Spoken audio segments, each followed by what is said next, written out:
you're a bacteria, you might find plastic delicious. So there's a new enzyme that came out. It's in the lab still.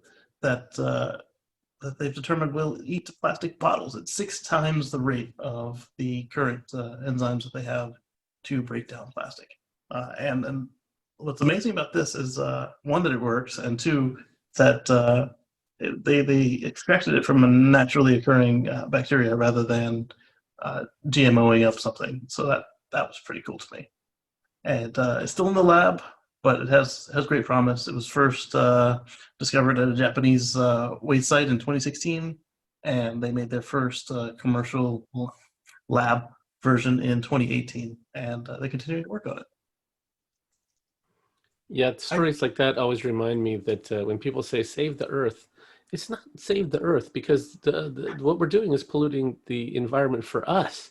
And so we're going to die off. The planet will be fine. Things like this will happen. It might take 1,000,000 years, but the bacteria will eat all the plastic and the pollutions that we put out there. And eventually the planet will be fine and go on without us. So Exactly. That's how coal exists. There were no organisms that could break down cellulose, the wood fibers. And so as all these trees died, they fell over, they just sat there for quite some time. And then, geologic action turned them into coal. And then that does raise the question, what did dinosaurs burn for electricity? and so that's why you see in the fossil records, like, the coal stops. It doesn't technically it's renewable, but now that the organisms exist to break down wood and cellulose, we're never going to get any more new coal through natural action. Yep. That's a bummer. Yeah. Well, I don't know. Like, it sounds cool because God forbid people just stop dumping their trash and properly recycle. I mean, God, that could be difficult. But bioengineering something that eats plastic. Well, that's the beauty of this one. This one over the old ones, this one is natural. Okay, but even then. Yeah, I agree. Oh, wow. Because it just feels like, why are you guys always making something that's going to go terribly wrong at some point? Like, it literally, you look 4 steps in the future, you're just like, yeah, I can see how this could go really wrong. Maybe you're driving down the road, your dashboard falls apart, you don't know how fast you're going, the wheels fall off. So I don't know. I mean, it seems good, but I'm also, oh boy, but this is made by people, right? Oh, that's a bad sign. Wasn't it Australia imported a few frogs one year to kill off some pest, and now there's like 11 billion frogs in Australia that have no predators? And they're totally toxic? Yeah, they're huge. Yeah, cane toads. Here's the cane toads. Yes, I remember that story. Cane toads, love bugs, kudzu. We have a great record of this. We got a really great record of this. So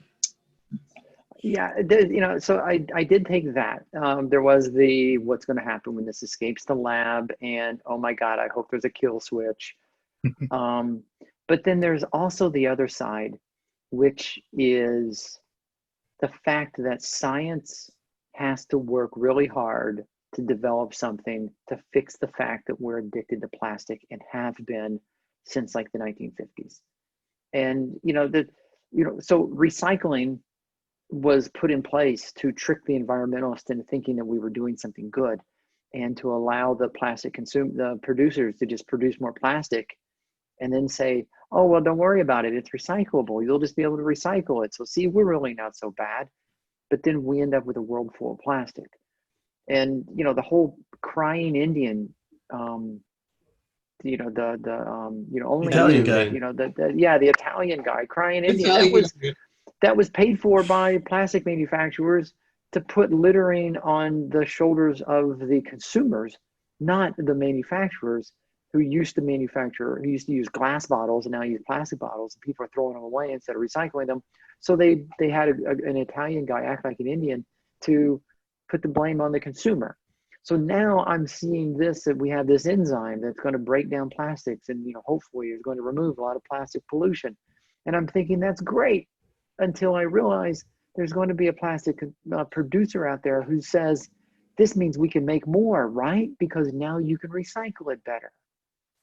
It's not Yeah. my fault that they didn't put it in the digester bin and it's now in the ocean.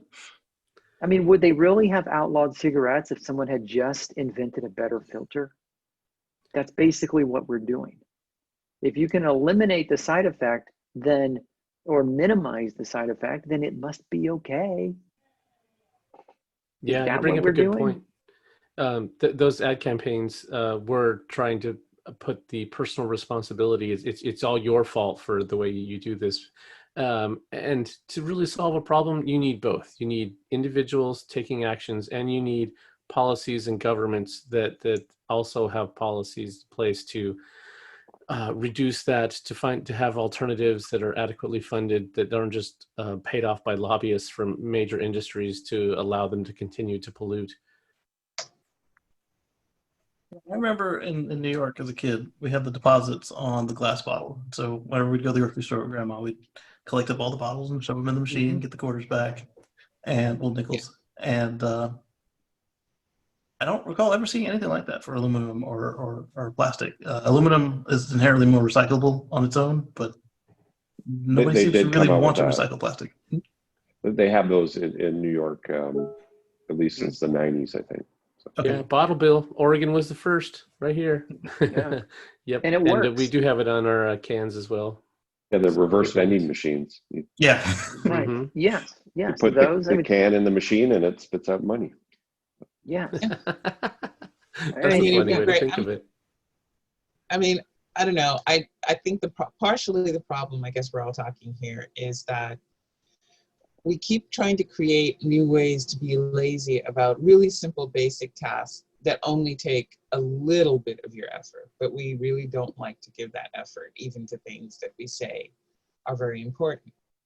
So I don't know. I mean, it's a toss-up. We can sort of half-ass our way through our recycling things, which I can safely say, living in an apartment complex. Some of you don't just half-ass. You half-ass with your whole ass. Yeah, I don't know.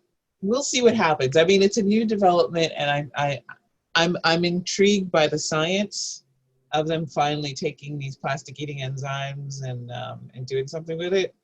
And I'm also someone who's pretty well versed in watching Jurassic Park movies and seeing it. Yeah, maybe we shouldn't have done that. Who knows? Who knows what's going to happen here? Life finds a way. Yep, there will be a Jeff Goldblum picture. I guarantee you Always that. a Jeff. It's always a Jeff. And one of the things in here, they talk about these enzymes that break down plastics, and then they also have some that break down cellulose, and then you can do mixed materials they're looking into. So like mixed material clothing and things. So they talk about breaking it down, but they don't explain in the article what they break it down to. Hopefully not microplastics. Right. That I would mean, be it's even kind worse. Yeah, I mean, they are you can't- hydrocarbons, so I assume think that it's into shorter chain hydrocarbons. I hope there's something. Yeah, I mean, because you Even if they can't break them down destroy to- matter. Yeah, even if they break them down to oil, though, I mean, by the time that's its scale, we won't be burning oil anymore. Well, even that, it'd still be better than microplastics that is now in all of our water and most of our food.